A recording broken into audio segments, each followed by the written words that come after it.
Hey BBTs, welcome back to my channel. Today we are going to be talking about confidence, self-confidence to be more specific. So a friend of mine asked me a very interesting question, a question I'd never been asked before. And basically the question was, where does your confidence come from? What inspires your confidence? And it's something I thought about, something that I've been conscious of for a while. Or I'm drinking this cocktail that I made because I just wanted to be drinking cocktails and not like wine or just gin and tonic.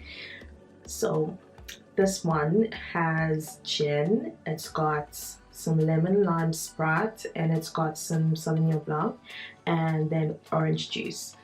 It's good, but it's not as good as swapping the orange juice for cranberry juice, because that one is bomb diggity. And the nice thing about the lemon lime Sprite is that it adds that little fizz to the drink that's just like, oh, yes. But you guys should try it because it's really good. So I'm just giving you 2 cocktail recipes in one. I'm about to copyright this shit because you know. Anyways, yeah, I just digressed for like 2 seconds.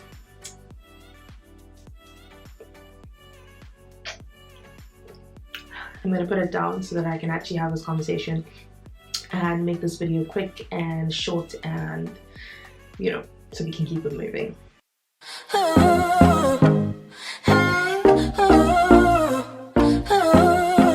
The reason I wanted to talk about this is because I wanted to challenge you guys as well to dig in deep and figure out where your confidence comes from. Is it like a cosmetic or external confidence, or is it an internal confidence that resonates externally?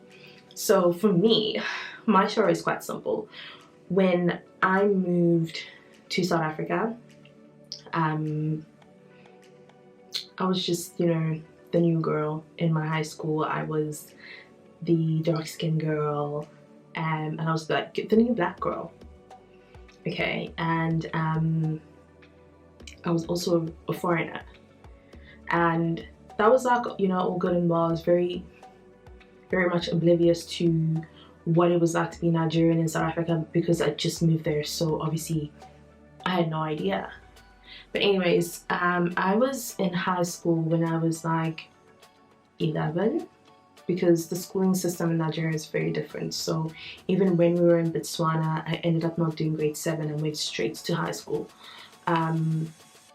Yeah, so I was supposed to go into high school when we first moved to Botswana, but they were like, no, we're too young. So we did grade 6, didn't do grade 7, and went to grade 8. So we moved to South Africa, I went straight into high school, and I think I was like 11 or 12 or whatever. I was turning 12 that year. What had happened that year was like, I found myself in a situation where I was just friends with everybody. But I wasn't like the most confident person at the time. Like my confidence was 0 to non-existent. Like it was, okay, not non-existent, but it was quite low. On a scale of 1 to 10, I would give my confidence like a 2 on a good day. So a lot of the times people would always like give me money and send me to the tuck shop to go buy stuff for them. During lunch, I'd be like buying lunch for people, and we used to bring lunch to school. We weren't the lunch money people. We used to bring lunch to school. So I would have my lunch from home, and then I would have people giving me money to go buy them lunch at the tuck shop and like giving me their orders and things like that. And I was basically like an errand girl, you know, up and down, up and down, up and down. That was in grade 8. Then in grade 9, that was when my emancipation happened. And that's when I became like a really confident person, although my confidence was very much fake at the time. That's when I became a really confident person. That's when I became really sassy and like, you know, catty and stuff like that. And essentially that's how I started becoming, or that's how I started being a confident person. It started as a fake it till you make it sort of situation, and then, you know, just blossomed into like a real confidence that had to come from within. It was essentially a self-defense mechanism, because if I hadn't been that person, then people would have kept on using me. Like I was a pushover. Like I was easy to walk all over. I was easy to be like, it was easy for people to be like, hey, can you do this? And I'd be like, yeah, sure. Hey, can I copy your homework? Yeah, sure. And all of that all of that ended up making me also the type of person who's very like a stickler for the rules. And I guess that's why I'm in the career field that I'm in now, because it's very like, you know, people abiding by a set of rules and things like that. Although I personally am not a rigid person, but yeah, it played a part in the end. So that is where my confidence comes from. It's just, it started off being a self-defense mechanism, and now I can say that it is who I am.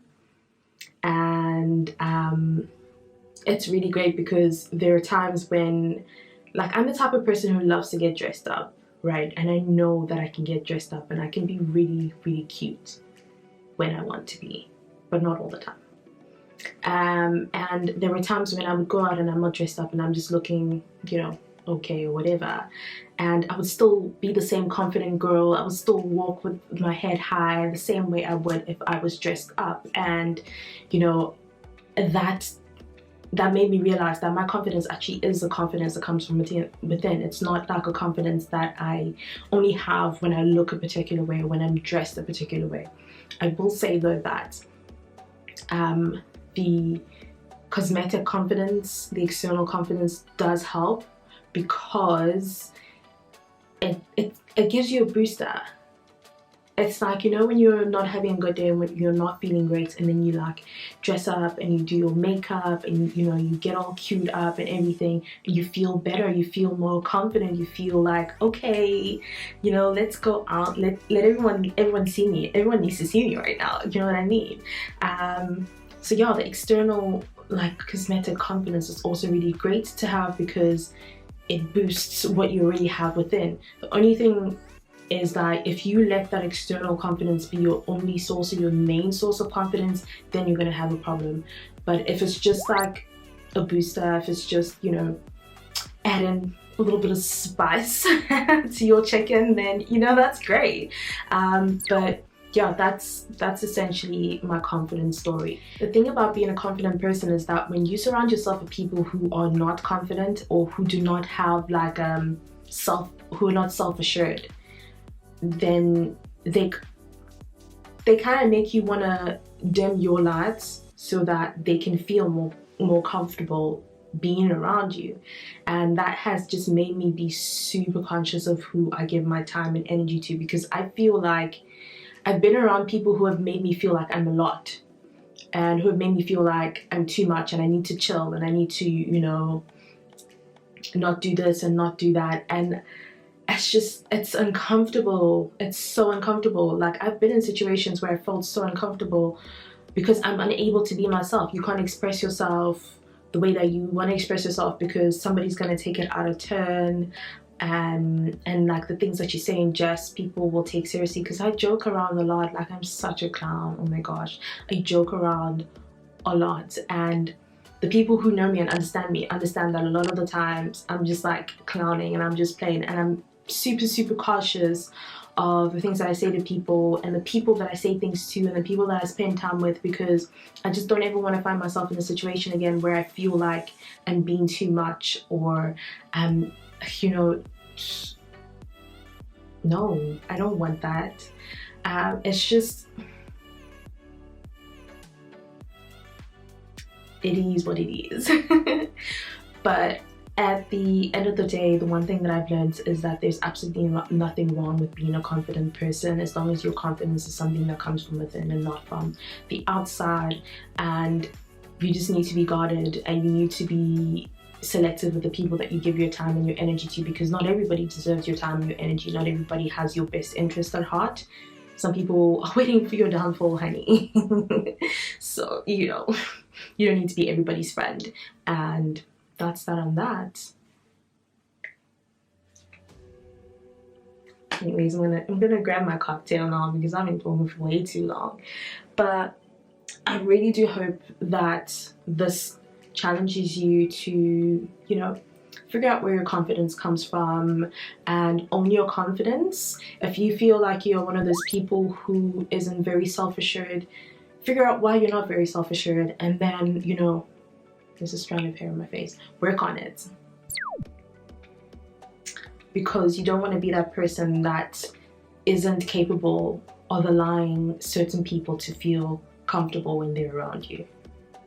You don't want to be that person that people kind of like don't want to be around because you're a wet blanket, just because you don't have self-confidence. And like, being a confident person in yourself doesn't necessarily mean that you need to be the loudest person in the room. It's just being like yourself, owning your identity, being true to who you are, and being loyal to yourself. So you're not compromising yourself for clout, you're not compromising yourself to please people.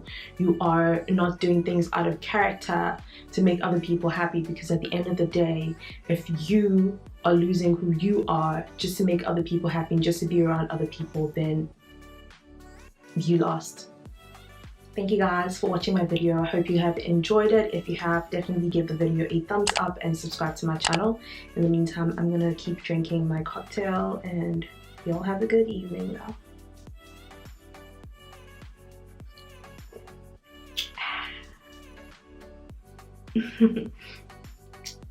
You're still here? Since you're still here, why don't you check out one of my previous videos over here, and I'll catch you in the next one. Bye.